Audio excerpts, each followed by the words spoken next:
Today I'm going to be sharing with you my stealth build. This is a fully stealth build. First, we're going to be taking Infiltrator and acing it. So whenever we pick a lock, we gain rush. I'm a huge fan of the throwing knives. The second part might not benefit a lot of you, but I love the throwing knives and I don't miss. So whenever I do kill a guard with my throwing knife, when I don't have rush or my rush is ending, I can use my throwing knife instead of using a silenced weapon and gain or refresh my rush as well. Also, another huge part of this is the ace. Whenever a guard begins to detect you, gain rush. So you can back off faster and not get alerted. That ace is huge for the stealth missions and going fully stealth. Next, as long as we have rush, then we only have to lock pick like the 4 lock pick ones one time. So even if there's like 10 of them in a row, once we got the first one, if we don't already have rush, then we get rush and we can pick the other ones in one try. Now, this one isn't always as needed. We bag loot 50% faster. That does make a huge difference when you're the one bagging. Another one, I do like to swap that one. That's kind of like my swap out one on the 21. This is another really nice one to consider if you're a huge fan of the takedowns, because it allows you to not have the guards and the civilians immediately know that they're dead, so you can leave them there for a couple seconds. So basically it's one or the other in this build. Really couldn't decide, and I feel like less people are going to go for takedowns and the loot, so I'm sharing the loot for most players. Next, we're going to be taking Escapist and not acing this one. So this is just for when we're running for a couple seconds. We gain rush, so when we do have to cover some ground, we, after 3 seconds, gain rush and move faster. Whenever we're masked, we get 10% more base sprinting speed, so this is huge. You move really fast when you're masked and running with the combo. So basically taking that for when we do have to run. Then we're going to be taking Manipulator for tying up and trading hostages 50% faster. Now mostly this is just to tie up the hostages faster. Every second sometimes does count, so when you're trying to get the civilians off the board, tying them up 50% faster sometimes comes in clutch.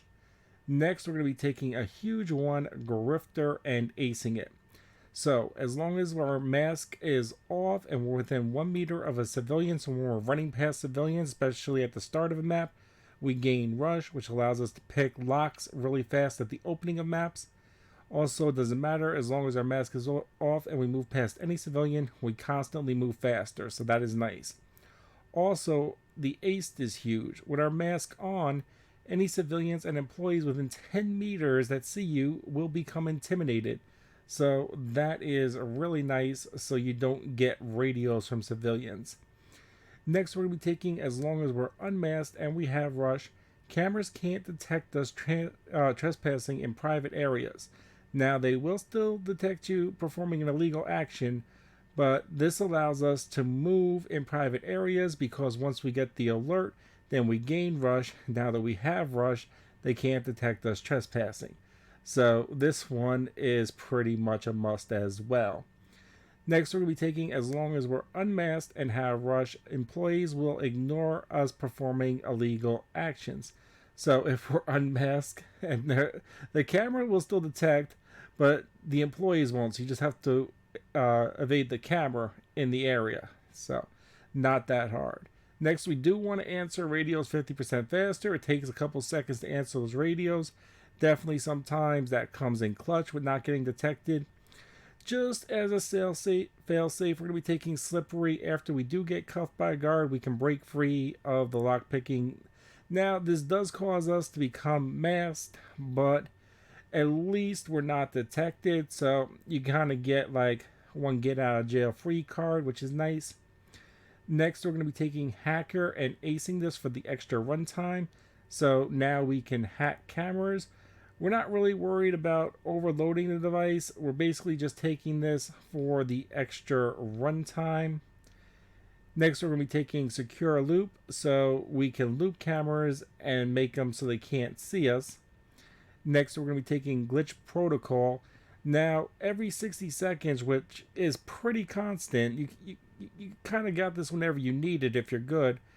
You can basically make a guard forget what they were doing and be distracted for 5 seconds and not know where you are or see anything for 5 seconds.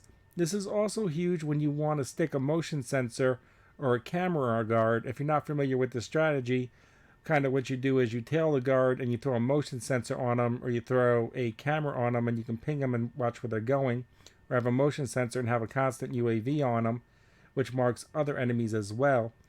Well, with glitch protocol, while you're trying to do this, if they happen to turn around, you just use your glitch protocol, quickly throw the motion sensor on them, and then get into cover. So that is actually really huge with allowing you to mark enemies, guards with the constant motion sensor, especially if you have a group and you got multiple people running that strategy. You can pretty much light up the whole board and move around freely because you know where all the guards are at all times. Also, we're going to be taking strategist marked, ace, so we get longer marks and we get 2 marks. Really big with knowing what's on the board. Next, we're going to be taking close quarter combat specialist. This one we're taking for when we do need to gain our rush back, or we just want to do the takedown so we instantly answer the radio. If it's that kind of situation, then we can do that and we'll gain or refresh our rush. So that is my stealth build. You can do one of two things. You either go all out stealth and you go with the standard lining, or if you're playing the mission like, I want the stealth win, but if we go loud, fuck it, I'm finishing it, I still need that. So if that's your strategy, I recommend doing the heavy ballistic lining.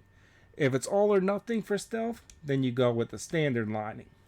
Now, if it's all or nothing with stealth, your primary weapon doesn't matter so much, just take anything with a silencer. And if you are going to win, if you do end up going loud, take your best primary weapon and no silencer. And then put your secondary, have that fully kitted with a silencer. Personally, I like the throwing knives, motion sensor, and armor bag just in case it goes loud. And I'm a big fan of the sniper because I like sniping. But these two will be more up to you, as well as your throwable. Do highly recommend the motion sensor. If you're not going to run the motion sensor, then the micro cam. The motion sensor, you do get a constant UAV for about 10 minutes on anything that you mark, especially marking guards, which is all I use it for. And the micro cam, you actually have to sit there and take out. The motion sensor, you just see them through walls. So that's why I prefer the motion sensor, especially running glitch protocol. And that's my stealth build. If you like the video, leave a like, comment, share. It helps others find the video. I hope this helped.